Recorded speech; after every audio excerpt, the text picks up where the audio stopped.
Money Tuesday, and for those of you more than 50 years old, 401k catch-up contributions may look a little different for you starting in 2026. Financial expert Marshall Clay with the Welch Group joins us now to explain what you need to know. Good to have you with us this morning. Good to be here. Yeah, if you're fortunate enough to have a little extra income, it's a great way to really build for your retirement future. And so now there's more you can contribute, right? It is.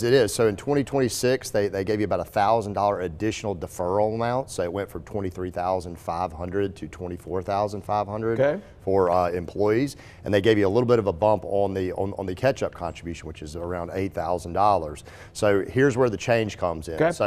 So in the past, you were able to make that catch-up contribution with pre-tax dollars, meaning that if you put the $7,000 deferral or catch-up amount in 2025, you did not have to pay tax on that contribution.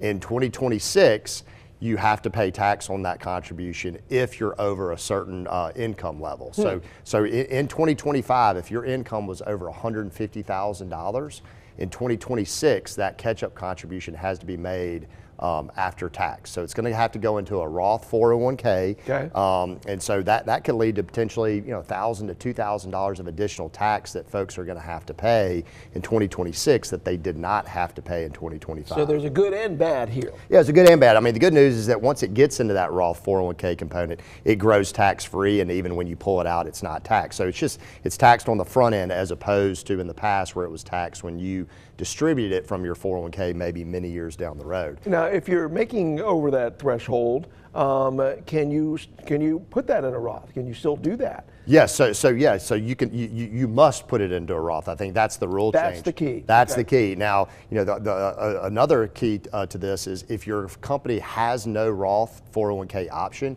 you can't make a contribution at all. So this is going to be like the end of what I was going to say is, make sure you check with your employer, check with your HR to make sure they understand these rule changes.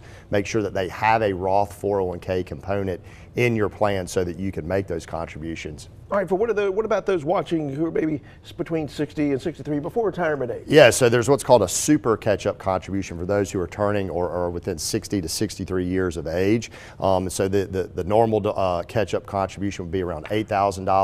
If you're 60, 63, it's $11,250. So they give you a little bit of additional bump there, but those same high earner Roth contribution rules apply. So if your company doesn't have a Roth component, then you can't make that even the additional one as well. So very, very important changes to keep up with. Hope that helped a lot of folks out there. Marshall, appreciate it. Thank you. Appreciate you. All right, some big changes coming.